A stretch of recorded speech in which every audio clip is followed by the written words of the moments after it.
And welcome back to the Brody File. All right, time to talk guns and God. No, sorry, it's not going to be Sarah Palin's new campaign slogan if she decides to run for president in 2016.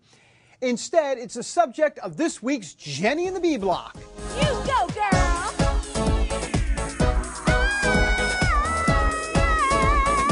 Jenny has her dance groove on, but she also has guns and God as part of her groove this week. She is here to explain more. Jenny? Hello, David. What a combination.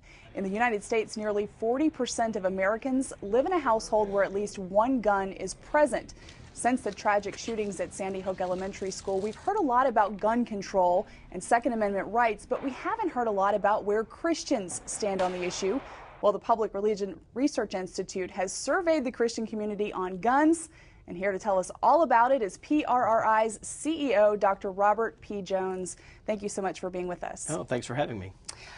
Your survey found that most Christian groups are in favor of stricter gun control measures. Catholics, minority Protestants, such as African American Protestants, all support stricter gun control laws, as do mainline Protestants. On the other side are white evangelical Protestants who actually strongly oppose stricter gun control laws. As folks here in Washington try to strike this balance in this debate between reducing gun violence and protecting Second Amendment rights, did you find that there is any common ground among Christians? There are some places of common ground for better mental health screening and support, and that was picking among 5 options. So that's actually now the highest thing among 5 options that Americans say would be the best way to prevent future mass shootings. On this question, white evangelical Protestants really stood out for their support for putting more emphasis on God and morality and society as the best way. So really changing the culture. What correlations did you find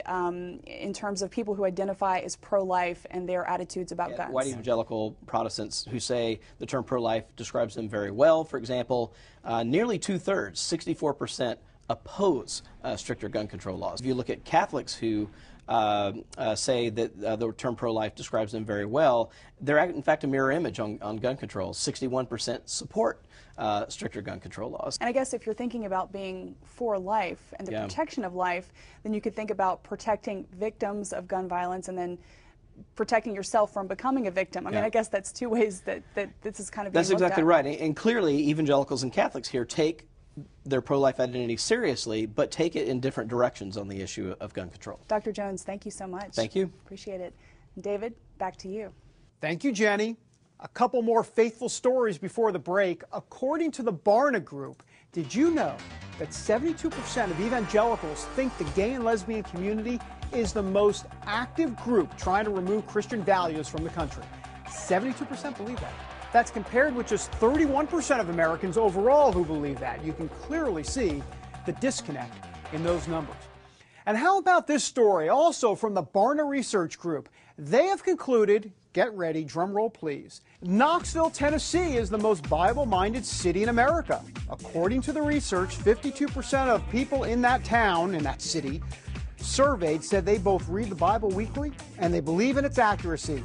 Other cities rounding out the top 5 are Shreveport, Louisiana, Chattanooga, Tennessee, Birmingham, Alabama, and New York City, no, just kidding, and Jackson, Mississippi. Brody File, your one-stop learning station. All right, when we come back, the New York Times versus Israel, media bias on high alert. That's next.